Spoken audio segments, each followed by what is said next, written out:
শ্রদ্ধেয় সম্মানীয় এলাকাবাসী বিন্দু, দিন দরদে ভাইরা এবং পর্দার অন্তরালে মা বোনেরা, সকলকে আন্তরিক শুভেচ্ছা, সালাম এবং অভিনন্দন জানাই।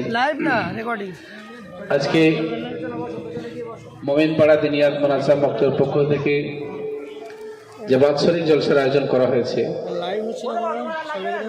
এই জলসার প্রথম পর্বে আমাদের শিক্ষার্থীরা তাদের পাঠ্য বিষয়ের মধ্যে থেকে যে সমস্ত বিষয়গুলো তারা পড়েছে বেশ সুন্দরভাবে সেগুলো তারা উপস্থাপন করেছে।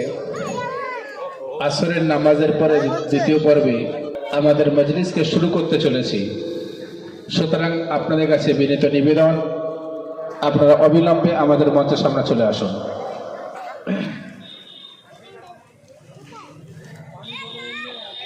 আমি বিশেষ করে সমস্ত গার্জেনদের উদ্দেশ্যে আবেদন করছি যে এখানে দেখতে পাচ্ছি গার্জেনের সংখ্যা অনেক কম।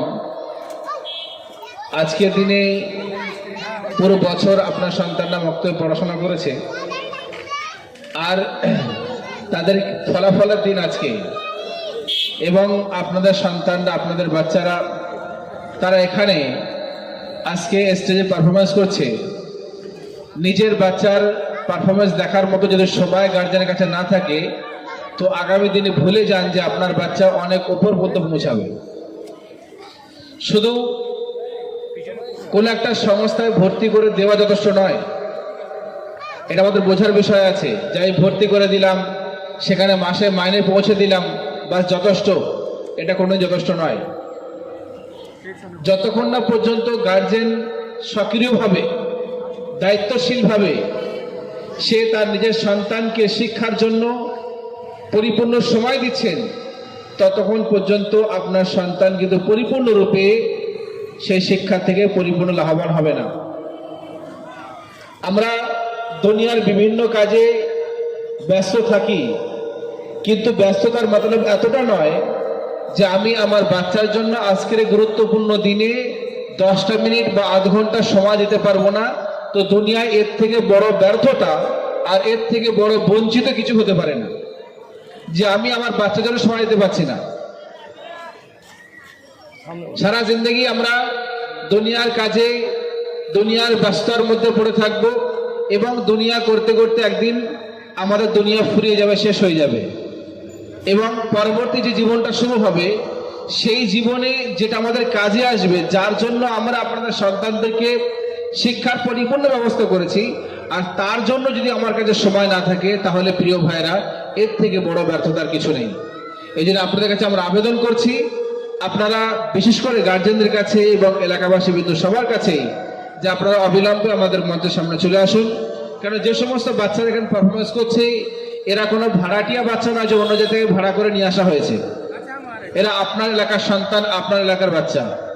যখন বাচ্চা খুদ দেখবে যে আমার বাবা, আমার দাদা, আমার ভাই তারা এখানে বসে আছে, তো এর একটা আন্তরিকতা, এর একটা মহব্বত এবং এর এই শিক্ষার প্রতি একটা আন্তরিকতা বাড়বে। সুতরাং আমাদেরকে বাচ্চাদের এই সমস্ত বিষয়, এই সমস্ত সময় একটু সময় দিয়ে তাদেরকে উৎসাহিত করা একান্ত জরুরি। অন্যথায় কিন্তু আমি আমার বাচ্চাকে ঊর্ধ্বমুখী এবং শিক্ষার যে স্তরে তাকে দেখতে যাচ্ছি, সেই স্তর পর্যন্ত কোনোদিন কিন্তু পৌঁছাবে না। দ্বিতীয় একটা বিষয় হলো যে আমরা এটা শুরু থেকেই অনেকবার বলেছি, এবং চিঠি দ্বারা বলা হয়েছে, ফোন করে বলা হয়েছে, যে প্রত্যেকটা বাচ্চার প্রোগ্রাম একটা নির্ধারিত সময় রয়েছে। নির্ধারিত সময় অতিক্রম হয়ে গেলে কোনো বাচ্চাকে ডবল স্টেজে তোলা হবে না। এখন এই যে ব্যাচটা দাঁড়িয়ে আছে, এই ব্যাচে এখনো দুটো ছাত্ররা আসেনি। পরবর্তীতে গার্জেন এসে বললো যে আমার বাচ্চা স্টেজে উঠে তুলে দাও তার সঙ্গে। এটা কোনো সিস্টেমই নয় যে যেমন তেমন যখন তখন আমি তুলে দিলাম, যখন তখন নিয়ে চলে আসলাম হাত ধরে। এটা কি সিস্টেম? দুনিয়ার থেকে অবহেলা কি হবে? আমরা একটা নির্ধারিত সময় দিয়েছি, টাইম বলে দিয়েছি, তার প্রোগ্রাম বেঁধে দিয়েছি, তো তারপরেও যদি এত অবহেলা হয়, তো ফের প্রোগ্রাম করবে কি করে? তো প্রিয় গার্জেনের কাছে আবেদন, আপনাদের বাচ্চাদের দুপুর 2:30 থেকে আমরা সময় দিয়েছি, বাচ্চাদেরকে পৌঁছে দিন। দেরি করে বাচ্চাদের আসলে পরে কিন্তু আপনারা রিকোয়েস্ট করতে পারবেন না।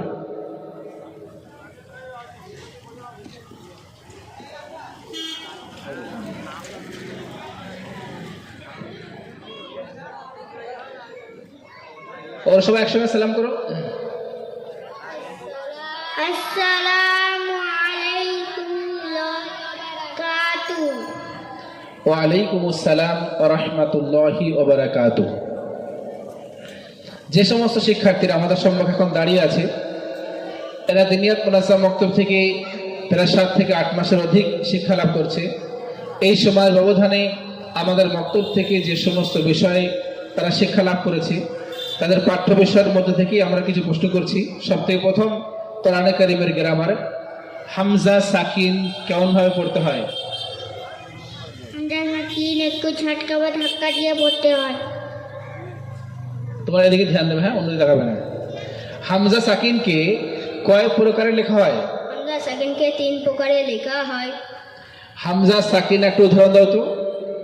বা জাযাকাল্লাহু খাইরান ওয়া সাল্লাম। জাযা সূরা ফালাক, সূরা ফালাক।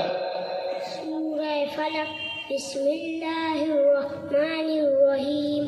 কুল আউযু বিরাব্বিল ফালাক মিন শাররি মা খালাক ওয়া মিন শাররি গাসিকিন ইযা ওয়াকাব ওয়া মিন শাররিন নাফাসাতি ফিল উকাদ ওয়া মিন শাররি হাসিদিন ইযা হাসাদ। জাযাকাল্লাহু খাইরান ওয়া সাল্লাম। জাযা। সূরা ফালাকের মধ্যে কয়টি আয়াত আছে? সূরা ফালাকের মধ্যে 5টি আয়াত আছে। সূরা ফালাক কোথায় অবতীর্ণ হয়েছে? সূরা ফালাক মক্কা নগরীতে অবতীর্ণ হয়েছে। নবী করিম সাল্লাল্লাহু আলাইহি ওয়াসাল্লামের জীবনী 2 জায়গায় অতিবাহিত হয়েছে। তিনি তার জীবনের একটা বড় অংশ মক্কায় তিনি জীবনযাপন করেছেন। যেহেতু মক্কা হলো রাসূল করিম সাল্লাল্লাহু আলাইহি ওয়াসাল্লামের জন্মস্থান, এখানে তিনি শিশুকাল থেকে নিয়ে 40 বছর বয়স পর্যন্ত মক্কায় তিনি অবস্থান করেন এবং 40 বছর বয়সে তার উপরে কোরআনে কারীম অবতীর্ণ হওয়া শুরু হয়।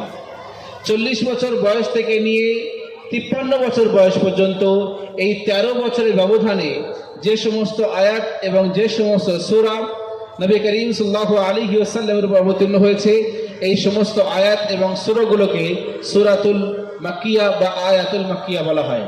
তারপরে 53 বছর বয়সে আল্লাহ রাব্বুল আলামিনের আদেশে এবং মক্কাবাসীদের অত্যাচারে তিনি মক্কা ছেড়ে মদিনায় পাড়ি দেন এবং তার জীবনের সবথেকে ঐতিহাসিক দিন এখান থেকে শুরু হয়, যাকে বলা হয় হিজরত। নবী করিম সাল্লাল্লাহু আলাইহি ওয়াসাল্লাম তার জীবনের শেষ 10 বছর অর্থাৎ 53 বছর থেকে নিয়ে 63 বছর বয়স পর্যন্ত তিনি মদিনায় অতিবাহিত করেন। এই 10 বছরের ব্যবধানে যে সমস্ত আয়াত বা যে সমস্ত কোরআনের সূরা অবতীর্ণ হয়েছে, এই সমস্ত সূরা বা আয়াতগুলোকে আয়াতুল মাদানিয়া বা সূরাতুল মাদানিয়া বলা হয়। এরপরে দ্বিতীয় বিষয় আমাদের বাচ্চাদের শিক্ষা দেওয়া হয় দোয়া ও সুন্নাত। কোন মুসলমান সালাম করলে তার উত্তরে কি বলতে হয়? ওয়া আলাইকুমুস সালাম ওয়া রাহমাতুল্লাহি ওয়া বারাকাতুহু। মাশাআল্লাহ। হয়তো আপনারা ভাবছেন যে সালামের উত্তর এত সহজ জিনিস, এটাও কি শেখাতে হয়? মেরে ভাই, হযরত আয়েশা রাদিয়াল্লাহু তাআলা আনহার একটা হাদিস আছে, একজন ইহুদি রাসূল করিম সাল্লাল্লাহু আলাইহি ওয়াসাল্লামের কাছে এসে সালাম করলেন, আসসালামু আলাইকুম। এর অর্থ হলো যে হে নবী, আপনি ধ্বংসপ্রাপ্ত, আপনি ধ্বংস হন। মানে আসসালামু আলাইকুম এটা বলেনি, আসসালামু আলাইকুম বলেছে। সাম শব্দের অর্থ হলো ধ্বংস হওয়া। তো সঙ্গে সঙ্গে হযরত আয়েশা রাদিয়াল্লাহু তাআলা আনহা প্রতি উত্তর করার চেষ্টা করলেন, তো নবী করিম সাল্লাল্লাহু আলাইহি ওয়াসাল্লাম মানা করলেন, উত্তর দিতে হবে না, উত্তর অলরেডি আল্লাহর পক্ষ থেকে চলে আসছে। তো সালাম দেওয়া, কিভাবে সালাম দিতে হয়, তার উত্তরটা কি হবে, যদি পরিপূর্ণ উচ্চারণ ঠিক না হয় তো সালামের পরিবর্তে সেটা বদদোয়ায় দাঁড়িয়ে যাবে। এই জন্য এটাও শেখার বিষয় আছে। আমরা আমাদের বাচ্চাদেরকে মক্তব থেকে শুরু থেকে এই সমস্ত খুঁটিনাটি বিষয়গুলো শিক্ষা দিই, যাতে আমাদের বাচ্চারা শরিয়তকে, দ্বীনকে সঠিকভাবে শিখে এবং মানবতার দাওয়াতকে মানুষের কাছে পৌঁছাতে পারে। প্রতিটি কাজ শুরু করার পূর্বে কি পড়তে হয়? বিসমিল্লাহির রহমানির রহিম। জাযাকাল্লাহু খাইরান ওয়া সাল্লাম। জাযা। হাদিস কাকে বলে? হাদিস প্রিয় নবী সাল্লাল্লাহু আলাইহি ওয়াসাল্লাম এর বর্ণিত কথাবার্তা এবং তার কৃত কাজসমূহকে হাদিস বলে। ইবাদত সম্পর্কিত হাদিস বলো। মিফতাহুল জান্নাতি সালাহ, অর্থ নামাজ বেহেশতের চাবি। জাযাকাল্লাহু খাইরান ওয়া সাল্লাম। জাযা। তৃতীয় বিষয় বাচ্চাদের শেখানো হয় আকাইদ অর্থাৎ ঈমান সংক্রান্ত বিষয় এবং তার সঙ্গে শিখিয়ে দেওয়া হয় মাসলা মাসাইল। মাসাইল কাকে বলে? মাসাইল শরীয়তের ওই সমস্ত কথা যার মধ্যে আমলের পদ্ধতি অথবা তার শুদ্ধ অশুদ্ধের কথা আলোচনা করা হয় তাকে মাসাইল বলে। ওযুর ফরজ কয়টি? হুজুর ফরজ 4টি। নাম্বার 1 মুখমণ্ডল দ্বৈত করা। নাম্বার 2 উভয় হাত সহ একবার ধোয়া। নাম্বার 3 4 ভাগের 1 ভাগ মাথা মাসাজ করা। নাম্বার 4 উভয় পা টাকু সহ একবার ধোয়া। জাযাকাল্লাহু খায়রা ওয়া সানা জাযা। চতুর্থ বিষয় আমাদের বাচ্চাদের শিক্ষা দেওয়া হয় সিরাত, বিশ্বনবী সাল্লাল্লাহু আলাইহি ওয়াসাল্লামের জীবনী সংক্রান্ত বিষয় প্রশ্নোত্তরের মাধ্যমে সিরাত শিক্ষা দেওয়া হয়। নবী কে হন? নবী আল্লাহ তাআলার নির্বাচিত সৎ বান্দা হন, যিনি আল্লাহ তাআলার আদেশ বান্দাদের নিকট পৌঁছিয়ে দেন। আমাদের নবী সাল্লাল্লাহু আলাইহি ওয়াসাল্লামের নাম কি? আমাদের প্রিয় নবী সাল্লাল্লাহু আলাইহি ওয়াসাল্লামের নাম হযরত মুহাম্মদ সাল্লাল্লাহু আলাইহি ওয়াসাল্লাম। আমাদের প্রিয় নবী সাল্লাল্লাহু আলাইহি ওয়াসাল্লাম কোথায় জন্মগ্রহণ করেছিলেন? মক্কা নগরীতে। আমাদের নবী সাল্লাল্লাহু আলাইহি ওয়াসাল্লাম কখন জন্মগ্রহণ করেছিলেন? আমাদের নবী সাল্লাল্লাহু আলাইহি ওয়াসাল্লাম রবিউল আউয়াল মাসে 12 তারিখ সোমবারে শুবে সাদিকে জন্মগ্রহণ করেছিলেন। জাযাকাল্লাহু খায়রা ওয়া সানা জাযা। সবাই একসঙ্গে সালাম করো।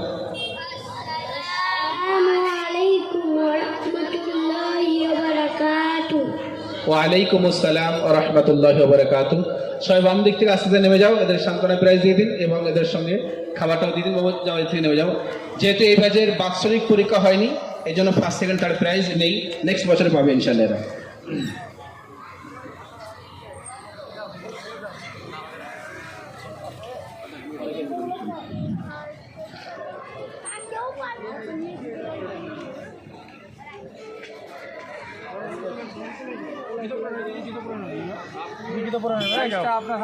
এরপরে আমাদের সম্মুখে আমাদের তিনিয়াত মুনাজ্জাম মক্তবের শিক্ষার্থী একটি গুরুত্বপূর্ণ বিষয় নিয়ে হাজির হচ্ছে।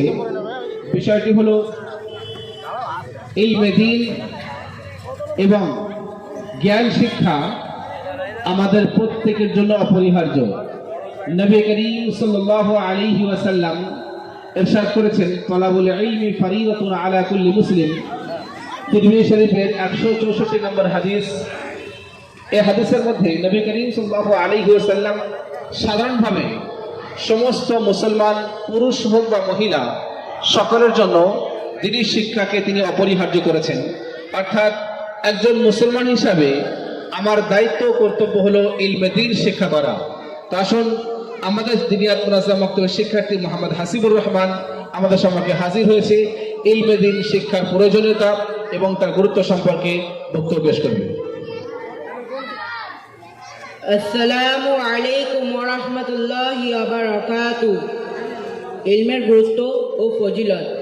দিনিয়াত মুনাজ্জাম মক্তব পক্ষ থেকে আয়োজিত মসজিদ প্রাঙ্গণে উপস্থিতি সম্মানীয় অতিথিগণ এবং আমার সামনে বাংলার বিভিন্ন প্রান্ত থেকে আগত আমার দিনী ভাইরা, সকলকে জানাই আন্তরিক সালাম ও শুভেচ্ছা। প্রিয় উপস্থিতি, চারিদিকে যখন অন্যায়, অনাবিচার, জুলুম, নির্যাতন, অত্যাচার, পাপাচার, অনাচার লাঞ্ছিত যখন গোটা সমাজ, মানুষের নিজের নৈতিকতা উন্নতি যখন চরমভাবে ব্যর্থ, শিক্ষা ও সম্প্রদায়ের নানান কেন্দ্র ও আধুনিক শিক্ষার বিশ্ববিদ্যালয়গুলো যখন অপরাধ পরিচালনা রুখতে ব্যর্থ, ইহুদি খ্রিস্টান চক্রান্ত যখন ইসলাম বিরোধী শক্তি কুরআন ও হাদিস থেকে উচ্চারিত জ্ঞানকে বিলুপ্ত করায় লিপ্ত, এমন এক কঠিন সময় ইলমের গুরুত্বের সম্পর্কে আলোকপাত করা নিঃসন্দেহে অন্তত গুরুত্বের দাবিদার। তাই এই সম্পর্কে কিঞ্চিত আলোচনা করার প্রয়াস করব ইনশাআল্লাহ।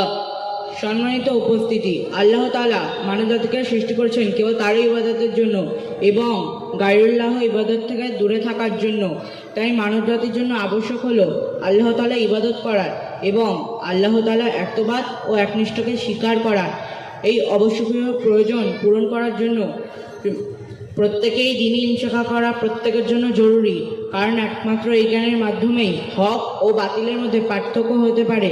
কেননা আল্লাহ এই কেননা আল্লাহ তাআলা কোরআনের কারিমে সূরা জুমার আয়াত 9 এর মধ্যে ঘোষণা করেছেন, কুল হাল ইয়াস্তাউিল লাযীনা ইয়ালামুনা ওয়াল লাযীনা লা ইয়ালামুন, অর্থাৎ জ্ঞানী ও অজ্ঞ কোনো সময় এক হতে পারে না। সম্মানিত শ্রোতা মণ্ডলী, উপরোক্ত আয়াতের মাধ্যমে আল্লাহ তাআলা ইলমওয়ালা এবং অজ্ঞদের মধ্যে পার্থক্য করেছেন, পাশাপাশি ইলমওয়ালাদের মর্যাদাও পরিষ্কার করে দিয়েছেন।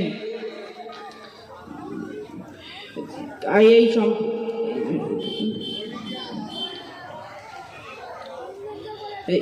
ইলম ও হালালের মধ্যে পার্থক্য করেছেন এবং আল্লাহ তাআলা ইলমওয়ালাদের পাশাপাশি ইলমওয়ালাদের মর্যাদা পরিষ্কার করে দিয়েছেন। পবিত্র কোরআনের সাথে সাথে অসংখ্য হাদিসের মধ্যে ইলমের গুরুত্ব ও ফজিলত সম্পর্কে হাদিসের ভাণ্ডার আমাদের কাছে আছে। তাই আমাদের সাথে সাথে এই সকল পবিত্র কোরআনের সাথে অসংখ্য হাদিসের মধ্যে ইলমের গুরুত্ব মর্যাদা সম্পর্কে বর্ণনা করা হয়েছে। সুতরাং বিশ্বনবী জগৎগুরু জনাবে মুহাম্মদুর রাসূলুল্লাহ সাল্লাল্লাহু আলাইহি ওয়াসাল্লাম তিরমিজি শরীফে 2091 নম্বর হাদিসে ইরশাদ করেছেন, তাআল্লামুল কোরআন ওয়াল ফারাইদা ওয়া আল্লিমুন নাস ফাইন্নি মাকবুস, অর্থাৎ তোমরা কোরআন এবং ইলমের ফারিদ শিক্ষা করো, কেননা আমাকে উঠিয়ে নেওয়া হবে, আমি তোমাদের মধ্যে চিরকাল থাকবো না। সম্মানীয় উপস্থিতি, ইলমের ফজিলত সম্পর্কে হাদিসের ভাণ্ডার আমাদের কাছে আছে। রাসূলুল্লাহ সাল্লাল্লাহু আলাইহি ওয়াসাল্লাম ইরশাদ করেছেন, মান সালাকা তরাইকান ইয়ালতামিসু বিহি ইলমান সাহালাল্লাহু লাহু তরিকান ইলাল জান্নাহ, অর্থাৎ যে ব্যক্তি ইলম অর্জনের উদ্দেশ্যে পথ চলবে, আল্লাহ তাআলা তার জন্য জান্নাতের পথকে সুগম করে দেবেন। হযরত মুআয বিন জাবাল রাদিয়াল্লাহু তাআলা আনহু ইলমের উপকার এমনভাবে বর্ণনা করেছেন, ইলম শিখা ইবাদত, ইলমের আলোচনা করা তাসবিহ করাই ন্যায়, ইলম অন্বেষণ করা জিহাদ, অজ্ঞদের শেখানো সাদকা, ইলম হকদারদের শেখানো আল্লাহর নৈকট্য লাভের মাধ্যম, ইলম হালাল ও হারামের মধ্যে পার্থক্য করে, হক ও বাতিলের মধ্যে ব্যবধান তৈরি করে। ইলম অর্জনকারীদের জন্য আসমানের ফেরেশতা, জমিনে পশু পাখি এবং পানিতে মাছ দোয়া করে। কিন্তু বড় পরিতাপের বিষয়, আমরা কেউ দিনই ইলম শেখার জন্য নিজেও প্রস্তুত নই এবং আমার ভবিষ্যৎ প্রজন্মদেরও দিন শেখানোর জন্য প্রস্তুত নই। আমরা তাদের এমন এক শিক্ষার দিকে ঠেলে দিয়েছি যেটা শিখে তারা পার্থিব জীবনেই লাভবান, কিন্তু আখিরাতে তাদের কোনো উপকার হবে না।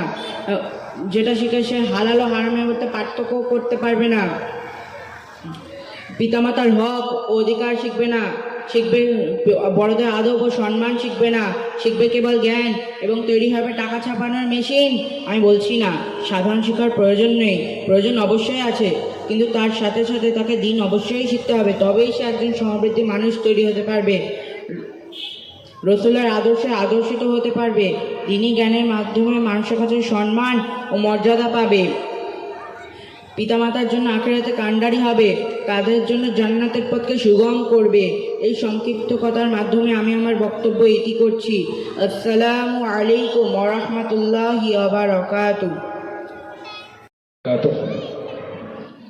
ইলম শিক্ষার গুরুত্ব ও তার প্রয়োজন আমরা অবশ্যই বুঝতে পারছি যে ইলম এমন একটা জিনিস যে ইলম মানুষকে সঠিক রাস্তা দেখায় এবং দিন মানুষকে প্রত্যেক বিপদ থেকে তাকে সঠিক হিদায়াত দেয়। এটা হলো ইলমের গুরুত্ব এবং তার মর্যাদা এবং তার পাওয়ার ও ক্ষমতা। মানুষ এমন পর্যায়ে পৌঁছায় যে তার কাছে দ্বিতীয় কোনো আর বিকল্প থাকে না। এমন কঠিন পরিস্থিতি থেকে যদি মানুষের কাছে ইলম থাকে, জ্ঞান থাকে, তাহলে সেই জ্ঞানের মাধ্যম দিয়ে মানুষ তার রাস্তা বের করে নিতে পারে। তো এই ইলম সম্পর্কে আমাদের সম্মুখে আমাদের দিনিয়াত মুনাজ্জাম মক্তবের শিক্ষার্থী খুব সুন্দরভাবে বক্তব্য উপস্থাপন করেছে। এখন এরপরে আমাদের দিনিয়াত মুনাজ্জাম মক্তবের কয়েকজন শিক্ষার্থী হাজির হচ্ছে একটা গুরুত্বপূর্ণ বিষয় নিয়ে। বিষয়টা হলো কোরআনে কারীমের মধ্যে আল্লাহ রাব্বুল আলামিন 114টি সূরা অবতীর্ণ করেছেন। এই সমস্ত সূরা অনেক গুরুত্বের দাবিদার এবং সমস্ত সূরার মধ্যে আল্লাহ রাব্বুল আলামিন কিছু ফজিলত, কিছু নির্দেশ, কিছু মাসাইল, কিছু আদেশ এবং কিছু নিষেধ অবশ্যই রেখেছেন।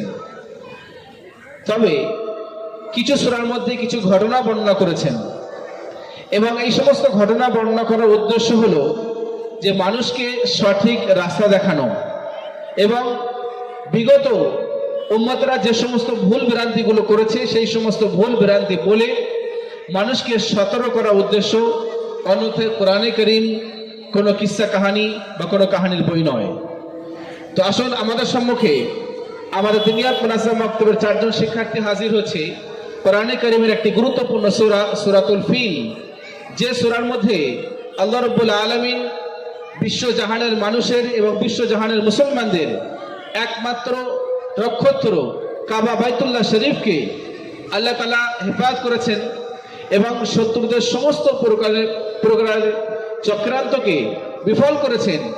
এই বিষয় নিয়ে আমাদের শিক্ষার্থীরা আপনাদের সম্মুখে কোরআনে কারিমের ছোট্ট সূরা সূরাতুল ফিলকে উপস্থাপন করবে এবং এরা 4টি ভাষা আপনাদের সম্মুখে তার অনুবাদ উপস্থাপন করবে। এর দ্বারা আমাদের উদ্দেশ্য হলো যে আমাদের বাচ্চারা এই বক্তব্য থেকে কোরআনে কারিমকে শুধুমাত্র এমনি মুখস্থ করে নামাজের মধ্যে সহি শুদ্ধভাবে পড়ে নেবে, এটা উদ্দেশ্য নয়, বরং কোরআনে কারিমকে বুঝে তার জীবনে সে নিয়ে আসবে। এটা হলো সবথেকে বড় এবং গুরুত্বপূর্ণ বিষয়। যেহেতু আল্লাহ রাব্বুল আলামিন কোরআনে কারিমে ইরশাদ করেছেন ওয়ালাকাদ ইয়াসসারনাল কুরআনা লিযিকরি ফাহাল মিন মুদ্দাকির, অবশ্যই আমি কোরআনে কারিমকে অবতীর্ণ করেছি মানুষকে বোঝার জন্য এবং কোরআনে কারিমকে সহজ করেছি মানুষের মুখস্থ করার জন্য। যার কারণে দেখতে পাই আমরা দুনিয়ার পদে পদে অলিতে গলিতে ছোট ছোট বাচ্চারা 8 বছর 10 বছরের বাচ্চারা হাফেজে কোরআন ঘুরছে। দুনিয়ার এমন একটা কিতাব, যে কিতাবকে অক্ষর টু অক্ষর, যার শব্দ টু শব্দ, যার বাক্য টু বাক্য, যার আয়াত টু আয়াত প্রত্যেকটা নির্ভুলভাবে মুখস্থ রাখতে পারে, সেটা হলো কোরআনে কারিম। আর কোরআনে কারিমের মুজিজাই আল্লাহ রাব্বুল আলামিন বিশ্বজাহানের নবী রাসূল পাক সাল্লাল্লাহু আলাইহি ওয়াসাল্লামের ভাষাটা প্রমাণ করে দিয়েছেন। সুতরাং এই কোরআনে কারিমের আয়াত, এই কোরআনে কারিমের সূরা সূরাতুল ফিল নিয়ে আমাদের শিক্ষার্থীরা আপনাদের সম্মুখে হাজির হচ্ছে, 4টি ভাষা অনুবাদ করবে।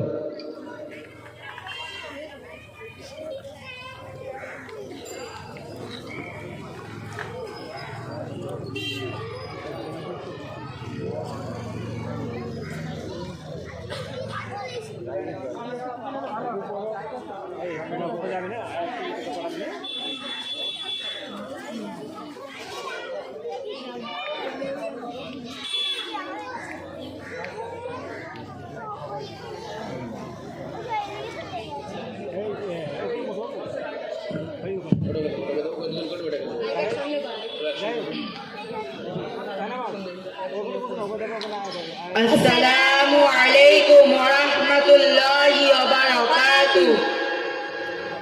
সূরা ফিল। আউযু বিল্লাহি মিনাশ শাইতানির রাজীম।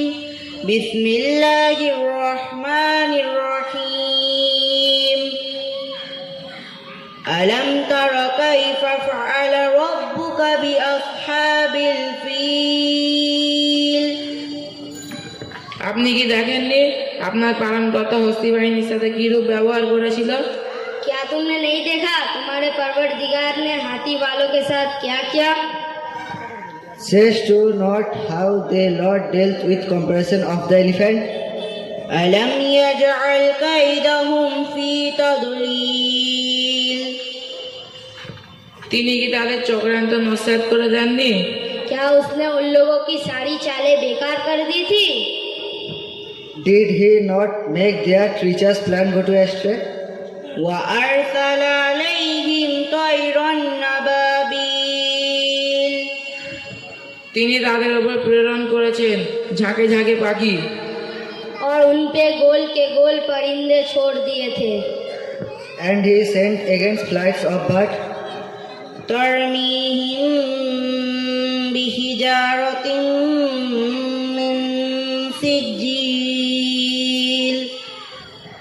যারা তাদের উপর পাথরের কঙ্কর নিক্ষেপ করেছিল, जो उन पे पक्के मिट्टी के पत्थर फेंक रहे थे।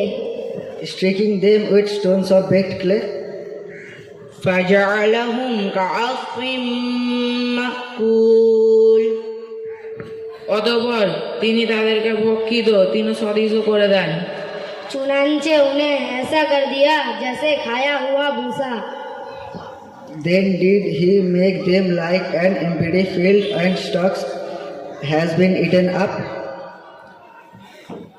আসসালামু আলাইকুম ওয়া রাহমাতুল্লাহি ওয়া বারাকাতুহু।